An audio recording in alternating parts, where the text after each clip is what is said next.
Salut à tous, on se retrouve aujourd'hui pour parler du FC Barcelone en ce jeudi 2 novembre et on commence tout d'abord avec, comme on le fait souvent, les photos de l'entraînement du jour et on peut voir que tout s'est bien passé, pas de blessures de dernière minute, tout le monde est, enfin la plupart des joueurs sont prêts pour le match, après-demain parce qu'on sait qu'il y a encore des joueurs qui ont encore des problèmes physiques, on peut dire, enfin des blessures, mais voilà, la majorité des joueurs blessés là depuis quelques temps sont tous de retour à l'entraînement, donc là on peut voir tout d'abord, tiens, Ter Stegen, Rafinha qui s'est entraîné parfaitement, il avait joué les 15 dernières minutes du Classico, il pourrait peut-être aspirer une place de titulaire.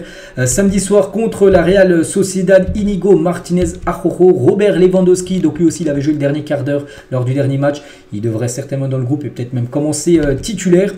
Pedri aussi, un Pedri entraînement, donc ça fait déjà quelques jours qu'il a repris l'entraînement, lui aussi pour être de retour pour le match après-demain, ça fait plaisir, hein, j'ai dit les gars, beaucoup de joueurs blessés, enfin là ces dernières semaines sont de retour à l'entraînement, Ferran Torres ou même Gundogan, et voilà, se préparer pour la Real Sociedad, c'est au programme, c'est le prochain match, hein, c'est samedi soir, ensuite il y aura le Shakhtar à l'extérieur, ensuite Alaves à domicile, puis après le 25 novembre le déplacement au Rayo, puis après la réception de Porto le 28 novembre pour être complet sur toutes les rencontres sur ce mois de novembre pour le FC Barcelone. La une aujourd'hui du Journal Sport, maximum de pression. Pourquoi cette pression? Par rapport à ce match contre la Real Sociedad, parce qu'oubliez pas que le dernier match ça a été une défaite contre le Real Madrid, donc il faut déjà se remettre dans de bons rails, hein, repartir sur une série de victoires, et surtout que la Real Sociedad c'est comme une équipe qui joue en Champions League cette saison, qui fait un gros début de coupe européenne, c'est une équipe qui est 5e en Liga, le Barça 4e, donc ce qui veut dire que si le Barça fait une mauvaise performance, la Real Sociedad peut passer devant le Barça, donc voilà, c'est pour ça qu'il y a beaucoup de pression autour de ce match, qu'il va falloir aborder de la meilleure des manières, et essayer surtout de prendre les 3 points très importants, hein, parce que devant on sait que ça prend beaucoup de points, que ce soit le Real, l'Atlético ou même l'équipe de Gérone. Et l'autre une aujourd'hui, donc Sport c'est ça, et Mundo Deportivo, ça parle plutôt de Kimmich les gars, gardez une trace de Kimmich, je me souviens, vu que je fais des vidéos tous les jours, hein, sur le Barça. L'été dernier, j'avais déjà parlé, hein, de Kimmich, que le Barça était intéressé par Kimmich, mais bon, c'était trop compliqué, son prix, tout ça. Mais pour l'été prochain, on peut voir d'après Mundo Deportivo que ça peut être possible, hein. Donc tout d'abord, il est peu probable que Kimmich signe un nouveau contrat de prolongation, en gros, du côté du Bayern cette année, car il a de nombreux doutes liés au sport et ne se sent pas assez à l'aise au club du côté de Munich. S'il opte pour un départ, donc il y a 3 clubs qui pourraient l'intéresser. Le Barça, donc Manchester City et Madrid seraient des options pour lui. Donc on peut voir que le Barça peut être une option pour Kimmich. Après, comme j'ai dit, le problème c'est juste son prix, parce que c'est marqué là, je crois qu'il a un contrat jusqu'en 2025. Voilà, tiens, c'est marqué à Mundo Deportivo. Donc c'est dire que l'été prochain, il restera un an de contrat, c'est-à-dire qu'il aura quand même une valeur marchande, même s'il restera plus qu'un an de contrat. Je sais pas, 70 millions d'euros, est-ce que le Barça aura cette somme pour mettre pour Kimmich? On ne sait pas, on verra. Mais voilà, il fait la une aujourd'hui de ce journal. On va parler de Pedri et De Jong devraient recevoir le feu vert médical très prochainement, hein. Vous savez, ces deux joueurs ont pris l'entraînement là depuis quelques jours. Et normalement, aujourd'hui, peut-être demain, ils devraient recevoir le feu vert médical, ce qui veut dire qu'ils seraient aptes à jouer une rencontre, hein. Il faut que les médecins donnent leur oui. Et en gros, ils sont très proches d'avoir ce oui des médecins. Et en gros, on peut penser, hein, qu'ils pourraient être présents lors du prochain match, donc il devrait être sur le banc et jouer peut-être les 20 voire 25 dernières minutes de la partie du côté de la Real Sociedad. Et le docteur Ripoll, tiens, quelqu'un qui gère les blessures, tout ça, il a dit lors de sa première saison entre le Barça et l'équipe nationale espagnole, Pedri a disputé plus de 73 matchs. Ça fait beaucoup, surtout pour un joueur de 17-18 ans. Donc au cours des 3 saisons suivantes, donc les 3 dernières années, donc il a joué un total de 63 matchs, donc moins de matchs alors qu'il a eu 3 saisons complètes. Pourquoi? Parce qu'il a été longtemps blessé. Donc voilà, Pedri doit être reposé comme ils l'ont fait avec Messi. Sinon, c'est peut-être pour ça qu'actuellement, il paye toutes ces rencontres qu'il avait joué, plus de 73 matchs. C'est quand même énorme à seulement 17 ans, et c'est pour ça que maintenant il paye peut-être tous ces matchs joués actuellement avec beaucoup de blessures. Lewandowski est prêt à 100% et sera titulaire contre la Real Sociedad. Voilà, donc en espérant qu'il fasse un meilleur match que lors de son entrée contre le Real Madrid, où il avait été tout simplement inexistant.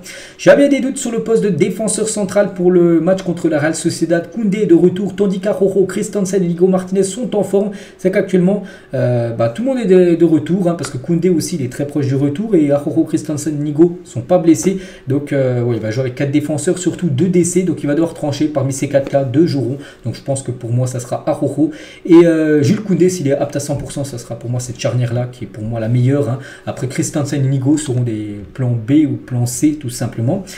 En défense centrale. Et Nigo, dans la hiérarchie des défenseurs, il est peut-être même devant maintenant Christensen. Pourquoi? Parce qu'il pourrait même être titulaire à la place de Christensen à l'heure des matchs. L'Espagnol constitue un danger pour Christensen. Pourquoi? À cause du pied gauche du joueur qui constitue un avantage. C'est qu'il y a beaucoup de décès droitiers. Et lui, vu que c'est un décès gaucher, bah, ça peut être un avantage par rapport à Christensen. On va parler du sponsor Nike. Hein. Regardez, Nike, là, voilà. Donc, comment dire? Donc, c'est depuis longtemps, hein, Nike. Avec le FC Barcelone. Donc peut-être ça pourrait changer parce que de nombreuses grandes marques souhaitent être le sponsor du Barça. Puma a contacté Barcelone au cas où le club serait prêt à rompre la relation avec Nike, avec lequel il a un contrat jusqu'en 2028. Le club reçoit de Nike un montant fixe de 105 millions d'euros par année. Donc voilà, c'est quand même bien sûr une grosse rentrée d'argent qui peut monter jusqu'à plus de 150 millions d'euros avec des fois les bonus, tout ça.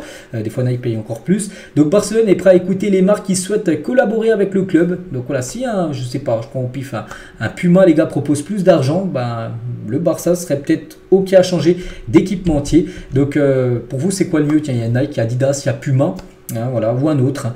Donc voilà, concernant l'équipementier que le Barça va écouter, ils vont juste écouter les offres actuellement. La nouvelle photo de profil Instagram de Léo Messi. Donc Messi, hein, bien sûr, légende du côté du Barça. Donc il a changé sa dernière photo pour mettre celle-là avec son nouveau ballon d'or remporté lundi soir. Et les bagues Adidas, hein, vous savez que Adidas va sortir 8 bagues pour les 8 ballons d'or de Léo Messi. Des bagues qui seront vendues aux enchères pour après donner de l'argent, rendre l'argent à Messi. Et Messi donnera cet argent à des œuvres caritatives. Et en gros, bah, ces bagues, c'est quoi? Donc tout d'abord, la bague 2010, l'emblématique célébration des mains en l'air. 2011, c'est la chèvre, en gros le GOAT, Léo Messi. 2012, une grosse bague où c'est marqué 91, je ne sais pas si vous la voyez, tiens, elle est tout en bas à gauche. 91, c'est par rapport à ses 91 buts lors de l'année 2012. Une bague en 2015, c'est ses 4 Ligues des Champions, elle est où celle-là? Elle est en haut, tout à droite. Voilà, tout en haut à droite. On peut voir 4 LDC. Ben, c'est celle-là. Le 6e soulier d'or, champion de la Copa América et champion de la Coupe du Monde. Donc voilà, on peut voir les différentes bagues. Enfin, ça sera quoi? Ces bagues hein, vendues par Adidas. Et Lothar Matthäus, légende allemande hein, par rapport au ballon d'or de Léo Messi. Il a dit Messi qui gagne le ballon d'or, c'est une blague. Haaland a mieux joué que Messi. Réponse de Di Maria Matthäus. Va pleurer ailleurs. Hein, voilà ce qu'a pu dire en réel Di Maria par rapport à Matthäus hein, qui disait que Messi ne méritait pas son ballon d'or. Et Léo Messi, dans l'interview qu'il a fait avec France Football pour le ballon d'or, hein, il a dit son but préféré, il a dit un but dont je me souviendrai toujours et que j'aime beaucoup à cause de ce qu'il signifiait, hein, vu que c'était un grand match, LDC demi-finale et contre le Real Madrid à Madrid. Hein. Donc il a dit c'est le but contre Madrid, ce que nous avons battu 2-0 Bernabeu en demi-finale de LDC. Les plus significatifs sont les plus importants. Donc voilà, c'est ce but où il avait pris le ballon, il avait dribblé, je sais plus 3-4 joueurs les gars. Voilà, c'était ce Messi là, c'est son but le plus important de sa carrière, le but qui se souviendra toute sa vie. Et toujours avec Messi et Luis Suarez, son ami, tiens, 2 anciens Blaugrana. Donc Suarez sera la nouvelle recrue de l'Inter Miami. Il terminera l'année au Grêmio et rejoindra Léo Messi en 2024. Le contrat sera d'une saison et le club aura la possibilité de le prolonger une saison supplémentaire.